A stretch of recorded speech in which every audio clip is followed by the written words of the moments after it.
Hello বন্ধুরা, তোমরা কেমন আছো? আশা করি তোমরা সবাই ভালো আছো। প্রীতির রান্নার হেসেলে সবাইকে স্বাগত জানাই। আজকের রান্নার রেসিপি হচ্ছে টমেটোর চাটনি।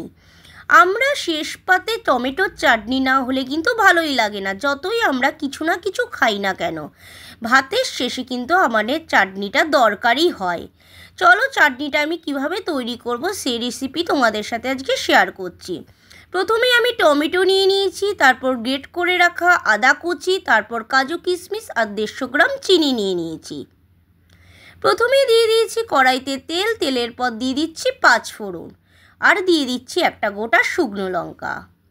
তারপর কেটে রাখা টমেটোগুলোকে আমি দিয়ে দিচ্ছি।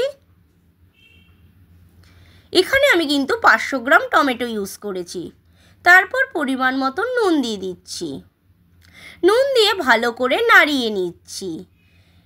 এখানে টমেটো নিলে আমি এখানে পাকা টমেটো নিয়ে নিচ্ছি, একটু নরম নরম দেখে। আপনারা একটু নরম নরম টমেটো নেবেন, খুব একটা শক্ত টমেটো এখানে ব্যবহার করবেন না চাটনিতে, নাহলে সেদ্ধটা তাড়াতাড়ি হয়ে যাবে। এবার আমি 5 মিনিট ঢাকনা চাপা দিয়ে রাখছি। 5 মিনিট পর আমি ফিরে এসেছি, ঢাকনাটা তুলে দিচ্ছি। টমেটোটা দেখুন আমার কতটা সেদ্ধ হয়ে গেছে।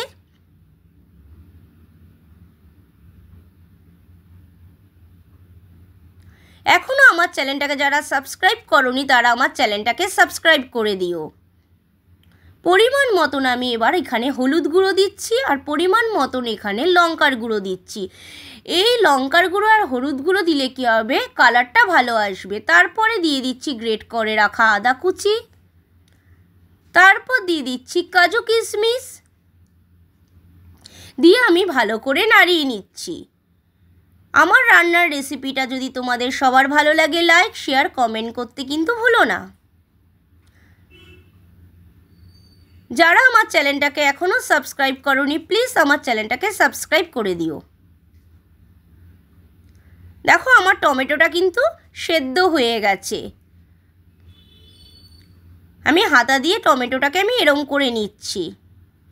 তারপর পরিমাণ মতন আমি এখানে চিনি দিয়ে দিচ্ছি, দিয়ে ভালো করে আমি নাড়িয়ে নিচ্ছি।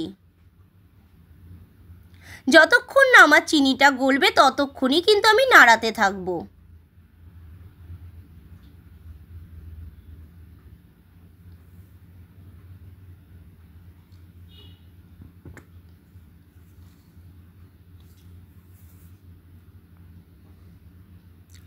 তারপর এবার আমি 10 মিনিট এটাকে হতে দেবো। 10 মিনিট পর ফিরে এসেছি। দেখো আমার টমেটোর চাটনিটা কিন্তু রেডি হয়ে গেছে আর কালারটাও কত ভালো এসেছে।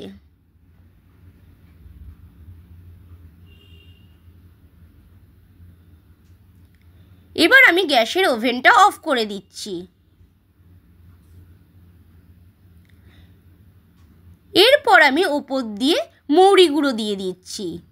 মৌরি গুঁড়ো দিলে কি হবে, গন্ধটার ফ্লেভারটা কিন্তু দারুণ আসবে আর খেতেও খুব টেস্ট হবে। দিয়ে ভালো করে একটু নাড়িয়ে নিচ্ছি। আমার রান্নার রেসিপিটা কিন্তু রেডি হয়ে গেছে, আমার চাটনিটা কিন্তু তৈরি হয়ে গেছে। এবার আমি বোল সেটে ঢালার পালা। দেখো আমি বোল সেটে ঢেলে নিচ্ছি চাটনিটাকে।